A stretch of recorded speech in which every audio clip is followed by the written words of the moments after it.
Sir అన్నయ్య ముందు ఏమన్నా అన్ని పెట్టినట్టుగా చాలా ఇదిగా ఉంటది సార్.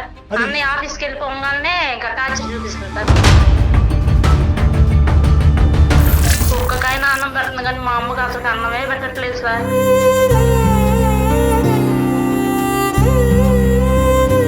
నాతో ఏం పని ఎందుకు చేసినావు? నువ్వు చూసినావు అన్నం పెట్టట్లేదని, నువ్వు పెడుతున్నావా వచ్చి?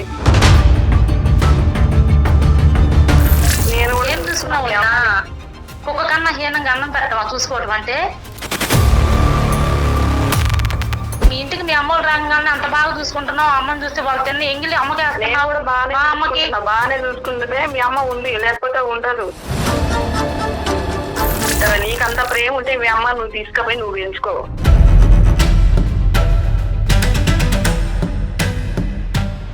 ఆస్తి అంతా మీకే ఇచ్చింది, పింఛన్ మీకే ఆస్తి కాదు, నాకు అసలు ఆమంటేనే నచ్చదు.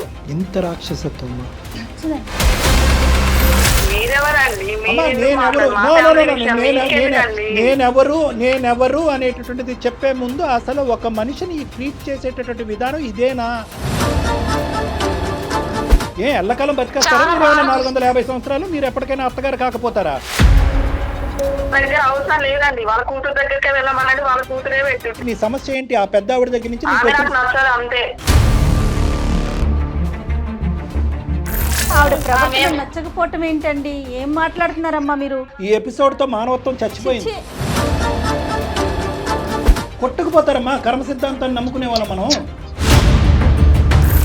డాక్టర్ గారు మీరు చాలా ఎమోషన్ అవుతున్నారండి. చాలా అంటే చాలా. తల్లి ఆవిడ కూడా ఒక తల్లి కన్నటువంటి ఒక బిడ్డే కదా. రేపు పొద్దున్న ఏదన్నా జరిగితే అంతిమ క్రియలకి కొడుకే కదా అవసరం అనే ఒక్క రీజన్ తో ఇలాంటి తల్లులు తండ్రులు ఎంతో మంది బాధలు పడుతున్నారండి. We are there with you Jyothi. నేను నీతో పాటు సపోర్ట్ గా ఉన్నాను. మీ అమ్మగారికి నేనే కొడుకుగా నేను ముందుకు వస్తాను.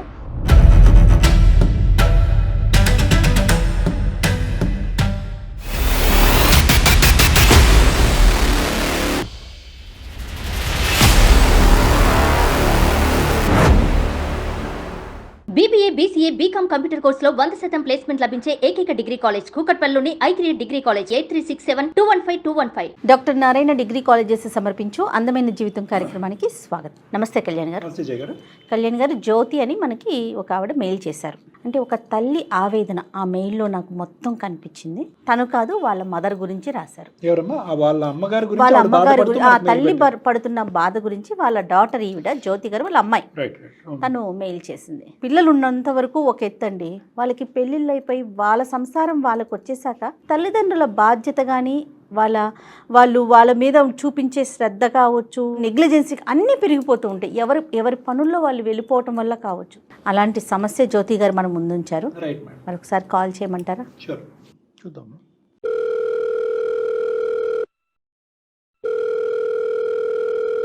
హలో, నమస్తే అండి. జ్యోతి గారా? అవునండి, మీరెవరండి? నేను జయానండి, సుమన్ టీవీ అందమైన జీవితం ప్రోగ్రామ్ నుంచి కాల్ చేస్తున్నాను. నాతో పాటు డాక్టర్ గారు కళ్యాణ్ చక్రవర్తి గారు ఉన్నారండి. Thank you madam. మరి డాక్టర్ గారితో మాట్లాడతారా? ఒకసారి మీ సమస్యను చెప్తారా? చెప్తాను మేడం. నమస్తే జ్యోతి గారు. నమస్తే సార్. సార్ మీరంటే నాకు చాలా అభిమానం సార్. థ్యాంక్ యూ అమ్మ. చెప్పండి అమ్మ, సమస్య ఏంటో. సార్ మా అమ్మ సమస్య. ఏంటి ఆవిడ సమస్య? మా అమ్మగారికి 70 సంవత్సరాలు సార్. 70. నేను మా అన్నయ్య ఉంటాను సార్. మా అన్నయ్యకి మ్యారేజ్ అయింది సార్. అన్నయ్య లవ్ మ్యారేజ్ చేసుకున్నాడు సార్. మా అన్నయ్య హైదరాబాద్ లో సాఫ్ట్వేర్ ఎంప్లాయ్ సార్. ఓకే. అయితే మా అమ్మని మా వదిన సరిగా చూసుకోవట్లేదు సార్. నాన్నగారు అండి, మీ నాన్నగారి పరిస్థితి ఏంటి? మా నాన్నగారు గవర్నమెంట్ ఎంప్లాయ్ సార్, చనిపోయారు సార్. 10 years అవుతుంది. మీకు మ్యారేజ్ అయిందా? మ్యారేజ్ ఒక బాబు సార్. మీరు ఎక్కడుంటారు? మాది గుంటూరు మేడం. అన్నయ్య పెళ్లి ఎంతకాలం అయింది? అంటే నాన్నగారు చనిపోకముందే అన్నయ్య పెళ్లి అయిందా? అవును సార్. ఆ తర్వాత అమ్మ ఎక్కడుంది? అమ్మ అన్నయ్య దగ్గరే ఉంటుంది సార్. హైదరాబాద్ వచ్చేసింది. హైదరాబాద్ వచ్చి అన్నయ్య దగ్గరే ఉంటుంది. ఫస్ట్ లో బాగానే చూసుకుంది సార్. ఇంకా ఉండే కొంత అమ్మని చూసుకోకుండా, అన్నం పెట్టకుండా, ఎలా పెడితే అలా తిట్టడం, బట్టలు వాష్ చేయకుండా ఉండటం, చీదలు ఇచ్చుకోవటం, వాళ్ళు తిన్న తర్వాత అన్నం పెట్టడం. ఎవరు ఇదంతా? వదిన సార్. వదిన సార్. అన్నయ్య ముందు ఏమన్నా అన్ని పెట్టినట్టుగా చాలా ఇదిగా ఉంటుంది సార్. అన్నయ్య ఆఫీస్కి వెళ్ళిపోగానే ఇంకా టార్చర్ చూపిస్తుంది సార్ మమ్మీకి. మరి అమ్మ ఏమన్నా తప్పుగా ఉందేమో అంటే లేదు సార్, అమ్మ చాలా బాగా చూసుకుని సార్ వదిన్ని, చాలా అంటే మాకన్నా ఎక్కువగా మా వదిన్నే చూసుకుని సార్, చాలా బాగా. అమ్మ ఆ తల్లి కడుపుని పుట్టిన బిడ్డ కాబట్టి మీ అమ్మగారికి ఇచ్చే గౌరవం ఆ రెస్పెక్ట్ మీరు ఇస్తారు, కానీ వదిన ఏమన్నా ఇబ్బంది పడుతుందేమో అది కూడా నీ చెవుని పడి ఉంటది కదా. వదిన ఎందుకు ఇబ్బంది పడుతున్నది అనేదే తెలియదు సార్ నాకు చాలా బాధగా ఉంది సార్. అమ్మగారిని అలా చూస్తుంటే కుక్క కన్నా హీనంగా చూసింది సార్. కుక్కకైనా అన్నం పెడుతుంది కానీ మా అమ్మకి అసలు అన్నమే పెట్టట్లేదు సార్. ఏంటమ్మా అంటే అమ్మ నీకు చెప్పుకున్న లిస్ట్ ఆఫ్ ప్రాబ్లమ్స్ ఏంటమ్మా? వదిన దగ్గర నుంచి వచ్చే సమస్యలు ఏమని చెప్తుంది? ఒకటి అన్నయ్య అమ్మ ఏం చెప్పదు సార్, అది అడగంగా ఏడుస్తున్నారు. అమ్మని అడిగితే వదిన ఇట్లా చేస్తుందమ్మనే చెప్పింది సార్. అక్కడి నుంచి నా మనసులాగలేదు సార్. అన్నం పెట్టదు సార్, బట్టలు వాష్ చేయదు, అసలు ఎట్లా పడితే అలా తిట్టిద్ది. వాళ్ళ అమ్మ వాళ్ళు వస్తే వాళ్ళని బాగా చూసుకుని సార్, వాళ్ళు తిని అన్ని ఈమెకు పెట్టిస్తారు. తర్వాత ఎప్పుడు ఒక్కోసారి అన్నం పెట్టకుండా వాటర్ తాగి పడుకున్న రోజులు ఉన్నాయి సార్ మా అమ్మ. ఇవన్నీ తలుచుకుంటే బాధగా ఉంది సార్ నాకు. నీ అన్నయ్యకి తెలియదా ఇవన్నీ? అన్నయ్యకి తెలియదు మేడం, నేను చెప్పినా గానీ అన్నయ్య వింటలేదు సార్. మా మొత్తం మా వదిన మైకంలో పడిపోయాడు మేడం. అటు ఇటు కాకుండా ముందు నువ్వు వెనకట్ల పోయి బిజినెస్ ఏమవుతుంది. ఇప్పుడు మరి నువ్వు తెచ్చుకుని పెట్టుకోవడానికి అవకాశం ఉందా ఏమన్నా? సార్ నేను తీసుకొచ్చుకుంటానంటే మా అమ్మ రానంటాను సార్. వద్దు, అల్లుడు ముందులో పరువు పోయిద్ది, నేను రాను, ఇక్కడే ఉంటానంటాను సార్. అమ్మకి నా తరపున పింఛన్ వచ్చింది సార్, ఆస్తి మొత్తం అన్నయ్య పేరుని పెట్టింది సార్. ప్రతి నెల పింఛన్ అన్నయ్య వాళ్ళకే ఇచ్చింది సార్. అయ్యో, అన్ని అమ్మ వాళ్ళకే ఇచ్చింది, కానీ అమ్మని ఎందుకు అలా చూస్తుందో అర్థం కావట్లేదు సార్. అన్నయ్య వాళ్ళకి పిల్లలు ఉన్నారండి? ఉన్నారండి, 2 ఆడపిల్లండి. మరి పిల్లలు వాళ్ళు ఎలా ఉంటారు అమ్మతో, వాళ్ళ నాయనమ్మతో? వాళ్ళు చిన్నపిల్లలు మేడం, వాళ్ళకి ఏం తెలిసింది. అమ్మకు ఆరోగ్యం బాగుండి అమ్మ మానసిక స్థైర్యంతో ఉండగలిగితే కనుక ఈ నరకాన్ని 10 సంవత్సరాల పాటు అనుభవించే బదులు ఆ పెన్షన్ తో సొంతంగా వెళ్ళి గుంటూరులో ఉండటం బెటరేమోగా. రానంటాను సార్, నేను రాను, అన్నయ్యని వదిలిపెట్టి కొట్టినా తిట్టినా నేను అన్నయ్య దగ్గరే ఉంటాను అని చెప్పి ఇంకా అన్నయ్య దగ్గరే ఉంటుంది సార్. నేను రమ్మంటే రానంటుంది. వదిన అంత టార్చర్ పెట్టినా వదిన దగ్గరే ఉంటుంది. ఒక వదిన అంటే తోసేసింది సార్, తోసేస్తే చెయ్యికి దెబ్బ కూడా తగిలింది. అయ్యో, మీ వదిన ఏమంటుందమ్మా మీ అమ్మగారి గురించి? వదినకి ఇష్టం లేదంట సార్, మీరు తీసుకెళ్ళి దగ్గర పెట్టుకోవచ్చు. మరి పెన్షన్ డబ్బులు అప్పుడు మరి పెన్షన్ డబ్బులు ఉండవు కదా, లేకపోయినా పర్వాలేదంటనా? లేకపోయినా పర్వాలేదు అంటుంది సార్. అదే ఆ పెన్షన్ డబ్బులు వాళ్ళు సండే బిర్యానీకి ఉపయోగపడుతున్నాయేమో, అదేమో వాళ్ళకి పెద్ద లెక్కలో. అసలు మీ వదిన గారు అమ్మ మీద ఏం కంప్లైంట్స్ చెప్తున్నారు? నాకంటూ కంప్లైంట్ ఏం చెప్పట్లేదు సార్. నేను అడిగిన దానికి మీ అమ్మ నువ్వు తీసుకెళ్ళిపో, నీ దగ్గర పెట్టుకో అనే అదే పాట ఆవిడ ఇంట్లోంచి మెడపట్టుకుని గెంటేయాలి. గెంటేస్తే కనుక రోడ్డు మీద పడేయలేరు, మళ్ళీ పరువు ప్రతిష్ఠ కూడా కాపాడాలి కదా వీళ్ళు. సో నీ ఇంటికి పట్టుకుపోమంటుంది అది. మరి మీరు అన్నయ్యతో మాట్లాడారా? ఎందుకు మీ అమ్మకేనో వదినికి ఎందుకు పడట్లా, సమస్య ఎక్కడ ఏంటి అని అన్నయ్యతో మీరేమైనా మాట్లాడారా? మాట్లాడాను సార్, అన్నయ్య అంతా వదిన మైకంలో పడిపోయి వదిన అలా చేయదు అనే మాటలోనే ఉన్నాడు సార్. సో దీన్ని బట్టి మనకు అర్థమయ్యేది ఏంటంటే పూర్తిగా మీ అన్నయ్యకి తెలియకపోవటం ఏమి కాదు, మీకు అన్నయ్య ఎదుర్కొంటే జరగట్లేదు, కానీ మీ అన్నయ్యకి చాలా వరకు అంశాలు తెలుసు. తల్లిని ఇలా బాధపడుతున్నారని చెప్పి తెలుసు మీ అన్నయ్యకి. ఇక్కడ తప్పు ఎవరిదన్నా ఉందంటే బయట నుంచి వచ్చిన ఆడపిల్లది కాదు, మీ అన్నది తప్పు. మీ అన్నకి గడ్డి పెట్టాలి నువ్వు, మేము పెట్టడం కాదు. మాట్లాడాను సార్, నువ్వు ఇలా మాట్లాడే పని అయితే మా ఇంటి ముందులో కూడా నువ్వు రాగాకు. మీ వదిన మీ అమ్మని ఎంత బాగా చూసుకుంటుందో నాకు తెలుసు. ఏం కొంపతీసి ఇతను కూడా అంటున్నాడా పట్టుకుపోయి నీ దగ్గర పెట్టుకో అమ్మనని? అన్నయ్య అనలేదు కానీ ఆ వదిన అంటుంది సార్. నేను ఆ మాట చెబితే మాత్రం అన్నయ్య వదిన అనగాకు, వదిన బాగా చూసుకుంటుంది. వదిన అనకూడదే, అమ్మని అనొచ్చు. అమ్మ చేతులు ఎరగొట్టచ్చు, అమ్మని గట్టిగా చేతితో గెంటేయచ్చు, కానీ వదిన మాత్రం ముందర అమ్మ వదిన బాగా యాక్టింగ్ చేసిస్తారు, బాగా చూసుకున్నట్టు. ఒక్క రోజు యాక్ట్ చేయగలుగుతారు, 2 రోజులు, 10 రోజులు, సంవత్సరం, ఇన్ని సంవత్సరాల నుంచి ఎలా యాక్ట్ చేస్తారమ్మా? ఆవిడ క్యారెక్టర్ అది. డాక్టర్ గారు అన్నట్లుగా అతనికి కూడా కొద్ది గొప్ప తెలుసు మీ అన్నయ్యకి, ఇక చూసి చూడనట్టు వ్యవహరిస్తున్నాడు అంతేనా డాక్టర్ గారు? తోసేస్తే చెయ్యి ఇరిగిందంటే ఇంకేం కారణం ఉందమ్మా? పిల్లడ్డు వచ్చిందా కుక్కడ్డు వచ్చిందా? తోస్తే చెయ్యి ఇరిగింది, అక్కడతో తేలిపోయింది. మీ వదిన మీ అమ్మగారిని ఎలా ట్రీట్ చేస్తుంది అని చెప్పి ఎప్పటికైనా మీ వదిన అత్తగారు కాకుండా పోతుందా? చూద్దాం. ఇప్పుడు ఏం చేయమంటావు అమ్మా? ఏం చేద్దాం? మా వదిన గారితో మాట్లాడండి సార్. అంతేగాని అన్నయ్యతో మాట్లాడమను. మీ అన్నయ్య ఇక్కడ దేవుడు అనే స్థానంలో పెట్టేసావు, వదిన ఏమొచ్చి దెయ్యం స్థానంలో పెట్టేసావు. ఇప్పుడు నువ్వు మీ అన్నయ్య నువ్వు కాపాడేసుకుంటున్నావు. ఒక్కసారి మా వదినతో మాట్లాడండి సార్, ఆ క్యారెక్టర్ ఎలాంటిదో ఆ మాట తీరు మీకే అర్థమైంది సార్. సరే సరే కలపండి అమ్మా. ఆవిడ పేరేంటి? రమ్య సార్. కలపమ్మా. ఓకే సార్, కలుపుతున్నా. The person you are speaking with has put your call on hold. Please stay on the line. Hello వదినా, ఏం చేస్తున్నావు? ఇంట్లోనే ఉన్నా. అన్నయ్య లేడా? లేడు, డ్యూటీకి వెళ్ళండి, ఇంకా రాలేదు. పిల్లలు ఏం చేస్తున్నారు వదినా? పిల్లలు ఆడుకుంటారు. అమ్మ? మీ అమ్మ మరి ఏం చేస్తుందో. ఫోన్ చేసినావు? ఏం లేదు వదిన, అమ్మ గురించి మాట్లాడదామని ఫోన్ చేశాను. ఏం మాట్లాడతావు అమ్మ గురించి? ఏమైంది మీ అమ్మకి? బాగానే తింటుంది ఉంటుంది కదా. అలా అలా మాట్లాడతావు ఏంటి వదిన? మరి ఏం పని? ఇన్ని రోజుల నుంచి నేను పని ఇప్పుడే వచ్చిన మీ అమ్మతోటి. నాతో ఏం పని? ఎందుకు చేసినావు? మీ ఇద్దరి మధ్య ఏం జరుగుతుంది వదిన? అమ్మ మధ్య ఏం జరుగుతుంది? మా ఇద్దరి మధ్యలో ఏం జరుగుతుంది? ఏం జరగట్లేదు. ఎందుకు గొడవలు అవుతుంది వదిన? అయితే ఎందుకైతే గొడవ? అమ్మ ఎందుకు బాధపడుతుంది? అమ్మ ఎందుకు బాధపడుతుంది? చెప్పిందే మరి ఎందుకు బాధపడుతుంది? ఏమైంది మీ అమ్మకి? ఏం తక్కువైంది? అమ్మని సరిగా చూసుకోవట్లేదని బాధపడుతుంది అమ్మ. ఎవరు ఎప్పుడన్నది అమ్మని ఎందుకు సరిగా చూసుకోవట్లేదు? ఏం తింటుంది మరి మీ అమ్మ నేను చూసుకోకపోతే? అన్నం పెట్టట్లేదంట. నువ్వు చూసినావు అన్నం పెట్టట్లేదని? నువ్వు పెడుతున్నావా వచ్చి? వదిన అమ్మ ఎలా చూసుకుందో నీకు తెలీదా? ఏం చూసుకుంది? డెలివరీ టైంలో ఎలా చూసుకుంది నిన్ను తెలీదా నీకు? చూసుకున్నా. నాకన్నా ఎక్కువగా మిమ్మల్ని ఎంత బాగా చూసుకుంది వదిన. నేను కూడా చూసుకున్నా. ఏం చూసుకున్నావు వదిన? కుక్క కన్నా హీనంగా అన్నం పెట్టవా చూసుకోవడం అంటే? నువ్వు నీ అత్తగారి దగ్గర ఉన్నావు. నేను నా అత్తగారి దగ్గర ఉన్న నా అత్తను అమ్మలాగే చూసుకుంటున్నాను వదిన. నీలాగా టార్చర్ పెట్టట్లేదు, నీలాగా అన్నం పెట్టకుండా ఉండట్లేదు, నీలాగా తోలేదు వదిన. నేను పెట్టాను అన్నం. ఎందుకు పెట్టు? ఏం చేసింది మా అమ్మ చెప్పు? ఎందుకు పెట్టాలి చెప్పు? ఏం చేసింది తక్కువ? నీకేం తక్కువ చేసింది? మీకేం ఇవ్వలేదు. అదే నీకేమని చెప్పిందో మరి, అందుకే నేను ఎందుకు పెట్టాలి చెప్పు. మీ ఇంటికి మీ అమ్మలు రాగానే అంత బాగా చూసుకుంటున్నావు. అమ్మని చూస్తే వాళ్ళు తిన్న ఎంగిలి అమ్మకి వేస్తున్నావు. కూడా బాగానే చూసుకుంటే మీ అమ్మ ఉంది, లేకపోతే ఉండదు. ఇప్పుడు మీ అమ్మ ఎంత, మా అమ్మ కూడా అంతే కదనా? మా అమ్మ మాకన్నా ఎక్కువగా నిన్ను చూసుకుంది. ఇంకా నీకంత ప్రేమ ఉంటే మీ అమ్మ నువ్వు తీసుకుపోయి నువ్వు పెంచుకో. నేను తీసుకెళ్తాను వదిన. అమ్మ నా కాడికి రానంటుంది కదా. ఆస్తి మొత్తం అన్నయ్యకి ఇస్తాను. నా కూతురు నా మనవాడు నా మనవరాలు అన్నప్పుడు నువ్వే తీసుకెళ్ళి నువ్వే పెట్టుకో. నేనెందుకు పెడతా? ఆస్తి అంతా మీకే ఇచ్చింది, పింఛన్ మీకే ఇస్తుంది. కాదు, నాకు అసలు ఆమంటేనే నచ్చదు. ఎంత రాక్షసత్వం ఏం వదిన అలా మాట్లాడుతున్నావు నువ్వు? ఏం తల్లి పొంది వదిన, నీకు కూడా తల్లి పొంది వదిన. నా తల్లి బాధ నీకు అర్థం కాదు. అమ్మదేందో నీకు అర్థమైతే తెలుస్తుంది. నువ్వు కూడా ఒక తల్లి వదిన, నీకు 2 పిల్లలు ఉన్నారు. రేపు ఈ రోజు నా తల్లి నా దగ్గర రానంటుంది వదిన. నా తల్లి నా దగ్గరకు వస్తే బంగారంలాగా నేను చూసుకుంటా వదిన. నేను నీలా చేయను. నేను నీ తల్లి వస్తే ఒకలాగా, నా తల్లి అయితే ఒకలాగా కాదు వదిన. నీ తల్లి నువ్వు ఎలా చూస్తున్నావు తెలుస్తుంది కదా.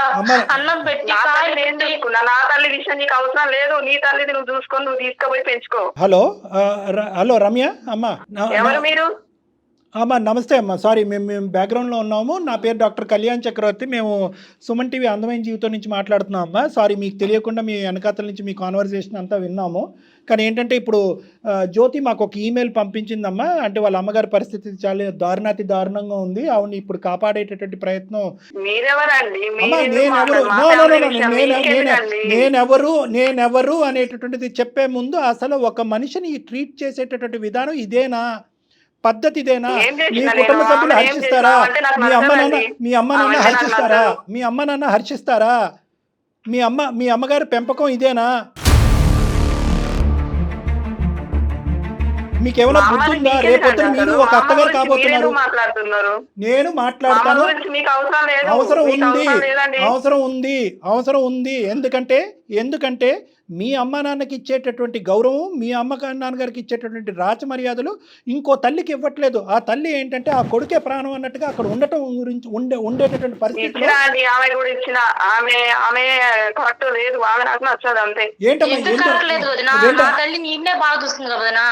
అమ్మ జ్యోతి, ఆవిడకి ఏం అర్థం కాదు. పురుడులు పోయటాలు. అమ్మ ఒక్క నిమిషం జ్యోతి, ఆవిడికి నిన్నే బాగా చూసుకుంది, దగ్గరుండి నీకు పురుడు పోసింది, మీ తల్లిని ఇలా ట్రీట్ చేయట్లేదు కదా అనేటటువంటి అంశాలు ఏమీ ఆవిడ బ్రెయిన్కి చేరట్లేదు. ఆవిడ అసలు మీ అమ్మగారి గురించి ఏం చెప్తారో ఒక 2 నిమిషాలు విందాం. కష్టం ఏంటమ్మా చెప్పమ్మా? పెన్షన్ తీసుకుంటున్నారుగా, ఆవిడ పెన్షన్ మీరు తీసుకుంటున్నారు కదా, మొత్తం ఆస్తి తీసేసుకున్నారుగా. ఏం తీసుకున్నాం? ఏమి ఇచ్చింది? అందరు ఇచ్చినట్టు ఆమె ఇచ్చింది. ఆమె ఏమి ఇచ్చింది? మాకు అందరూ చూడాలి కదా. అసలు ఆవిడతో మీరు ఏం సమస్యలు ఎదుర్కొంటున్నారు అది చెప్పండి ముందు. ఇస్తేనే చూస్తారమ్మా, ఇస్తేనే చూస్తారా? ఎల్లకాలం బతికేస్తారా? మీరు 450 సంవత్సరాలు మీరు ఎప్పటికైనా అత్తగారు కాకపోతారా? ఆవిడ దగ్గర నుంచి వచ్చే కష్టం ఏంటి? ఈ రోజు ఇప్పటికిప్పటికి నువ్వు మెడపట్టుకుని బయటకు గెంటేస్తాను అంటున్నావు. కూతురి దగ్గర వెళ్ళి ఉండలేక కాదు, కూతురి దగ్గర ఉంటే కనుక పరువు తక్కువ ఉంటుంది, అల్లుడి గారి దగ్గర ఉంటాం అన్నది కరెక్ట్ కాదు. నా కొడుకు దగ్గర నేను ఉండటం అనేది నా హక్కు అన్నగా ఒక తల్లి భావిస్తుంది. ఆ భావన తప్ప ఏంటమ్మా మీ అత్తగారి దగ్గర నేను నుంచి నీకు అన్నం వచ్చే కష్టం? పెట్టినప్పుడు నా దగ్గర అవసరం లేదండి, వాళ్ళ కూతురు దగ్గరికి వెళ్ళమనండి, వాళ్ళ కూతురే పెట్టింది, నాకు అవసరం లేదు, అమ్మా, నేను పెడతానండి. కాదు ఏంటి నీ సమస్య ఏంటి? ఆ పెద్ద ఆవిడ దగ్గర నుంచి నీకు ఆమె నాకు వచ్చిన నచ్చదు అంతే. ఎందుకు నచ్చదమ్మా? మీ అమ్మ నచ్చుతున్నప్పుడు మీ అత్తగారు ఎందుకు నచ్చదు? వ్యవహారం నచ్చదా, ప్రవర్తన నచ్చదా, ఏం నచ్చదు నీకు? నా కూతురు, నా అల్లుడు, నా మనవాడు అంటే మేమంటే మేము కాదా? నా పిల్లలు కాదా? నా భర్త కాదా? ఏం చేసేసిందమ్మా అల్లుడికి కూతురుకి ఆవిడ? నాకు తెలియక అడుగుతాను. అంటే మీ ఉద్దేశం ఏంటంటే ఆవిడ ఇక్కడ భోజనం చేస్తుంది, పెట్టుబడి అంతా అక్కడ పెడుతుందనా? ఏం పెట్టేసింది? అంతే ఏ అంతే రాజభోగాలు అండి. ఇచ్చేసింది అక్కడ? సార్ ఆస్తి మొత్తం అన్నయ్య పైన రాసింది సార్. ప్రతి నెల పింఛన్ మా అన్నయ్య వదిన వాళ్ళే తీసుకుంటున్నారు సార్. నాకేం పెడుతుంది సార్? కూతురు కన్నా ఏంటమ్మా ఆవిడ పెట్టేది ఏంటమ్మా? ఆవిడ అక్కడ పెట్టేది ఏంటి? అంత దూరంలో, వీళ్ళు ఎక్కడో గుంటూరులో ఉంటారు, ఆవిడేమో హైదరాబాద్ లో నా ఉంటుంది. మీద కూడా ప్రేమ చూపించాలి కదండి. నేను వాళ్ళ కూతురు లెక్క అన్నప్పుడు వాళ్ళ మీద ప్రేమ చూపించినప్పుడు వాళ్ళతోనే ఉండాలి. నేనెందుకు పెడతాను, నేనెందుకు చూస్తాను? జ్యోతి గారు అమ్మ మీరు ఒకటమ్మా, మీకు కారణాలు లేకపోతే, కారణాలు కనిపించకపోతే, కారణాలు లేవు, కారణాలు కనిపించట్లేదు, ఆ మనిషిని చూస్తేనే నాకు ఏవగింపు, అసహ్యం కలుగుతుంది, బయట పొమ్మనండి అని చెప్పు. అంతేగాని కూతురు మీద ఉంది, కూతురు పిల్లల మీద ఉంది అని చెప్పి ఏంటమ్మా? ఏం కూతురు మీద ఉంది, ఏం కూతురు పిల్లల మీద ఉంది? ఎందుకు ఇలా అల్లుకుంటారు? ఎందుకు కథలు? నేను పిల్లల్ని ఏమన్నా చేదరించుకుందా, అసహించుకుందా, నిన్నేమన్నా ఒక మాట అందా? తిండి పెట్టావమ్మా? అట్లీస్ట్ 2 పూటలన్నా కడుపు నిండా ఆ మహాతల్లికి పెడుతున్నా పెట్టట్లేదని చెప్తుంది కదా, కూతురికి అన్ని చెప్పుకుంటుంది కదా. అమ్మా నువ్వు అందుకే ఇందాక పెళ్ళి నువ్వే అయ్యాక అన్నావు అమ్మా, చెప్తుంది వదినా. ఇందాక నువ్వే అన్నావు, నీ మాటల్లోనే అన్నావు, నేను పెట్టను పో, తీసుకుపో, నీ దగ్గరే ఉంచుకో అని చెప్పాను. నీ మాటల్లోనే అన్నావు ఇందాక. ఆవిడకి పెట్టడం నాకు ఇష్టం లేదు, ఆవిడ ఎదుర్కొంటా ఆవిడ కళ్ళు ఎదుర్కొంటా ఉంటే నా ఒళ్ళు కంపరిస్తుందని చెప్పాను. నువ్వే అన్నావు, నీ మాటల్లోనే అన్నావు. ఆ ప్రవర్తన నాకు నచ్చట్లేదండి.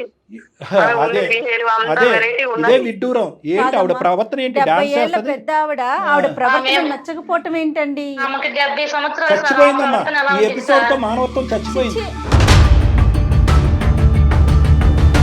ఈ ఎపిసోడ్తో రమ్య అనేటటువంటి ఒక భయంకరమైనటువంటి మనిషి రాక్షస రూపాన్ని కనిపిస్తుందమ్మా నీ మొహంలో. చచ్చిపోయింది మానవత్వం ఈరోజు.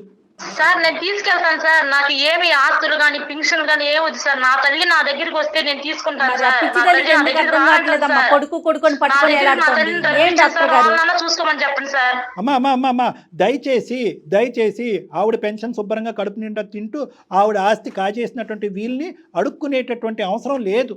అర్థమైందా? వెళ్ళాలి అంటే కనుక ఈ కేసులో లీగల్గా అద్భుతంగా వెళ్ళొచ్చు. ఇద్దరికి భయంకరమైన శిక్ష పడుతుంది వీళ్ళిద్దరికి. ఇలాంటి సందర్భాలు ఎన్నో నేను డీల్ చేశాను. దానికి తగినటువంటి లాయర్స్ ఉన్నారు. వెళ్దామంటే దానికి రెడీ. వీళ్ళకి ఎలా గడ్డి పెట్టాలో అలా గడ్డి పెడతారు. అలా చేద్దామంటే అలా చేద్దాం. అయినా కానీ నాది ఒకటమ్మా, ఇంత అడుక్కు అక్కర్లేదమ్మా. ఆవిడ ఎంతో దర్జాగా బతికింది, ఎంతో హ్యాపీగా బతికింది. ఆవిడ పుణ్యాత్మురాలు. కొడుకుని ఈ స్థాయి వరకు పెంచి పోషించి చదివించి ఈరోజు దర్జాగా ఉద్యోగం చేసుకుని దాంతో సరిపోక మొత్తం అంతా ఆస్తి కట్టబెట్టింది. చూడండి ఆవిడ చేసినటువంటి పొరపాటు. అది మీ నాన్నగారు చేశారో మీ అమ్మగారు చేశారో నాకు తెలియదు, కానీ మొత్తం ప్రతి చీపురు పుల్లతో పాటు మొత్తం అంతా రాసి ఇచ్చింది. చూడండి అక్కడితో ఏమైందంటే వీళ్ళు వాళ్ళ ఇంట్లో పనుల కంటే హీనంగా అయిపోయారు. కానీ డాక్టర్ గారు, ప్రతి తల్లిదండ్రులకి ఇది ఒక కనువిప్పండి. అవునమ్మా. ఏం చేయాలి ఆస్తులకి సంబంధించి, ఎప్పుడు రాసి ఇవ్వాలని మినిమం ఆలోచన చూడండి. ఒక పక్క నుంచి ఏమో వచ్చి కోడలు చూసుకోవట్లేదు, కొడుకు పట్టించుకోవట్లేదు అనేటటువంటి బాధ పడుతూనే ఉంది. మీ అమ్మ ఏడుస్తూనే ఉంది, కానీ నెల పెన్షన్ మాత్రం వాళ్ళ అకౌంట్లో వేస్తుంది.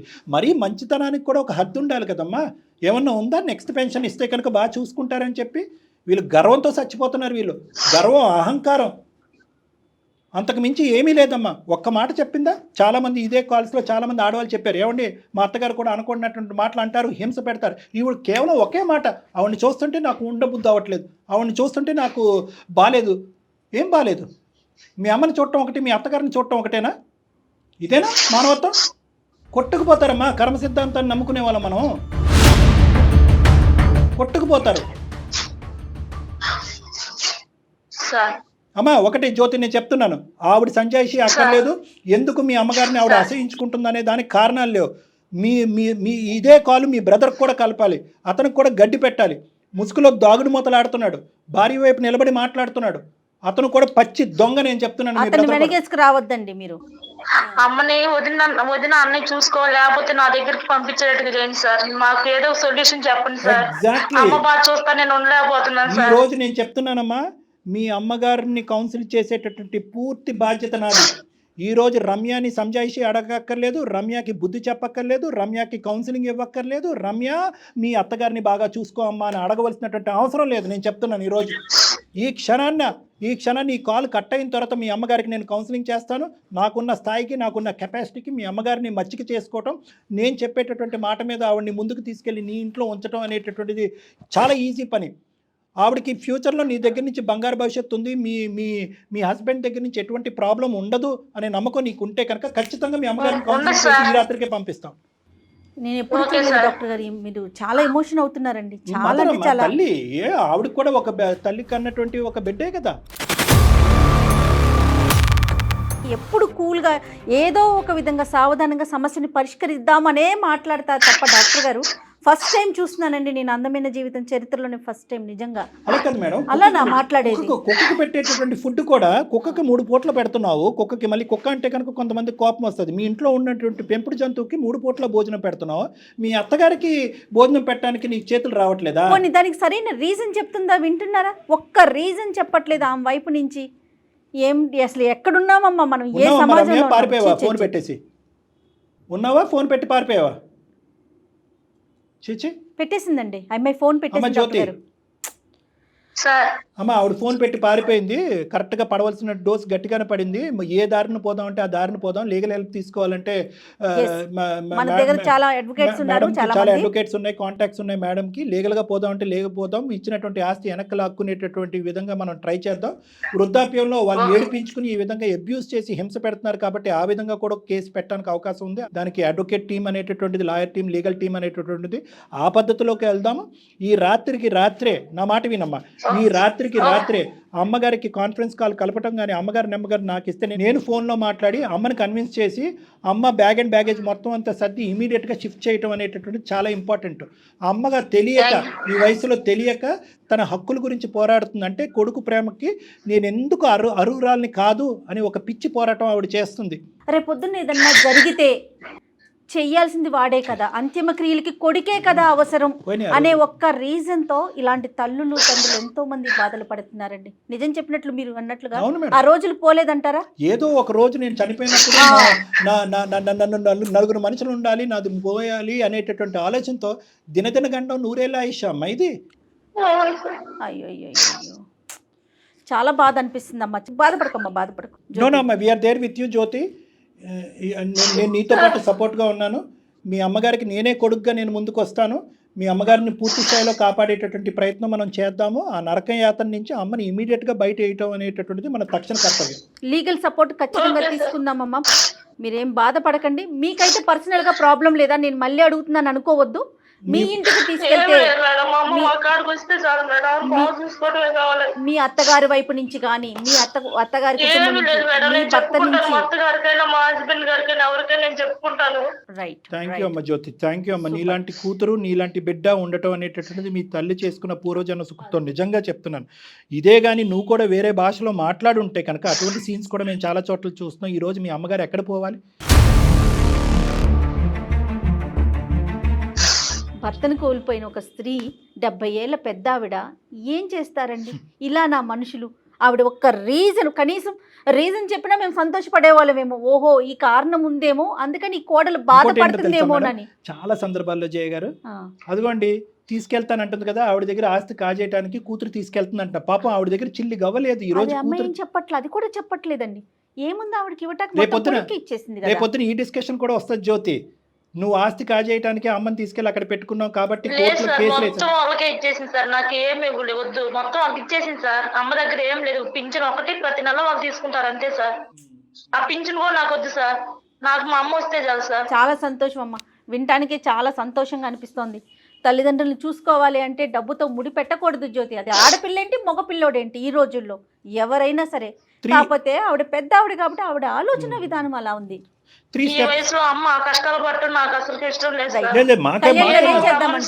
మాకే నచ్చట్లేదమ్మా జయ గారు. 3 ఇమీడియట్ స్టెప్స్ అమ్మా. అమ్మని ఇమీడియట్ గా తక్షణ కర్తవ్యం. నెక్స్ట్ 1 or 2 days ఇమీడియట్ గా అక్కడి నుంచి మనం చేయాలి. అమ్మకి నచ్చినా నచ్చకపోయినా అమ్మ ఒక భ్రమలో ఉంది, ఒక భయంలో ఉంది, ఒక అపోహలో ఉంది. అమ్మ అమ్మని అక్కడి నుంచి అంటే కొడుకు ప్రేమ పోతుందేమో అనే భయం, కొడుకు ప్రేమను కొడుకుని వదిలేసి వచ్చేసేవి ఏంటి నువ్వు అనేటటువంటి విధంగా సమాజంలో ఉండేటటువంటి ఒక అభద్రత, ఇలా రకరకాలు ఉన్నాయి అమ్మకి. అవన్నీ క్లియర్ చేయడానికి నేను రెడీగా ఉన్నాను. అమ్మకి కౌన్సిలింగ్ చేస్తాను, అమ్మను మనసు మారుస్తాను, అమ్మను అక్కడి నుంచి తీసుకెళ్లే ప్రయత్నం మనం చేద్దాం.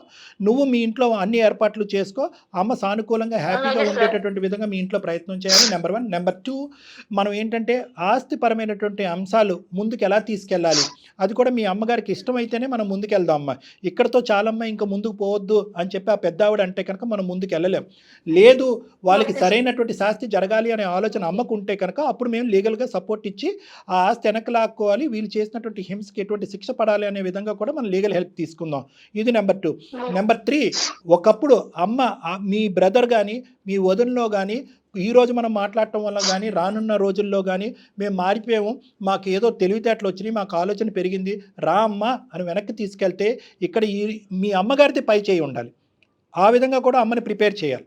ఎందుకంటే సమాజంలో చాలామంది గడ్డి పెట్టే ఉండాలి. వృద్ధాప్యంలో ఉండి భర్త చనిపోయినటువంటి ఆవిడ్ని రోడ్డు మీద వేసారంటారా, కూతురు ఇంట్లో పెడుతున్నారా అని గడ్డి పెట్టేటటువంటి పెద్ద మనుషులు ఉంటారు సమాజంలో.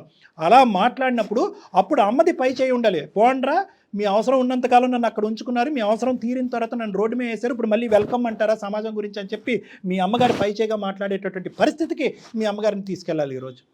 అది మొత్తం మీ చేతుల్లోనే ఉంది జ్యోతి. మీ కాడికి తీసుకొని వస్తాను సార్ నేను. రండమ్మా, క్లినిక్ రండి, నేను విజయవాడ కూడా వస్తాను, లేదంటే హైదరాబాద్ అన్న తీసుకురండి, ఎక్కడైనా పర్లేదు. ఓకేనమ్మా?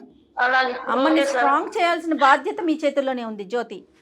నా తోడ్పాటు ఉంటుందమ్మా, నా కౌన్సిలింగ్ ఉంటుంది, నా క్లినిక్ తీసుకొస్తే అమ్మతో ప్రైవేట్గా కూడా తీసుకొస్తాను సార్. రైట్. ఓకేనమ్మా జ్యోతి, చాలా సంతోషం నీతో మాట్లాడుతున్నందుకు. ఇమీడియట్గా యాక్షన్ అంటే మనం ఇప్పుడు ఏదైతే మాట్లాడుకున్నామో అది స్టార్ట్ చేసేద్దాం. రైటా జ్యోతి? ఓకే అమ్మా, బాధపడకండి, ధైర్యంగా ఉండండి అమ్మా, మేము ఉన్నాం మీతో పాటు. నమస్తే. ఆవిడ ఫోన్ పెట్టేసింది డాక్టర్ గారు ఒకేసారి. అంతే, ఇంకంతకి మించి ఏం చేస్తుందమ్మా, కారణాలు లేవు, ఏమీ లేవు, ఇక్కడ నుంచి తప్పించుకోవాలి. ఈరోజు ఫోన్ కాల్ నుంచి అయితే తప్పించుకోగలదు కానీ చట్టం నుంచి తప్పించుకోలేదు, అసలు సిసలైనటువంటి భవిష్యత్తు కర్మ సిద్ధాంతం నుంచి అసలు తప్పించుకోలేదు. ఈ మాట మాత్రం చాలా బాగుందండి. నిజంగా నమ్మితే కనుక కర్మ సిద్ధాంతం నుంచి ఎవరిని తప్పించుకోలేమేమో బహుశా.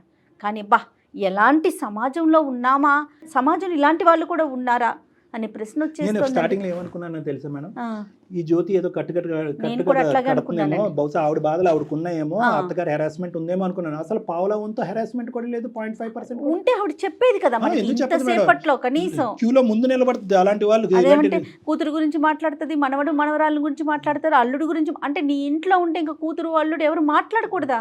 ఇమీడియట్ గా ఈ కాల్ కట్ చేసిన తర్వాత పెద్దవాడితో మనం ఫోన్ లో మాట్లాడతాం. డెఫినెట్ గా అండి, డెఫినెట్ గా. రైట్ కళ్యాణ్ గారు, నమస్తే. నమస్తే.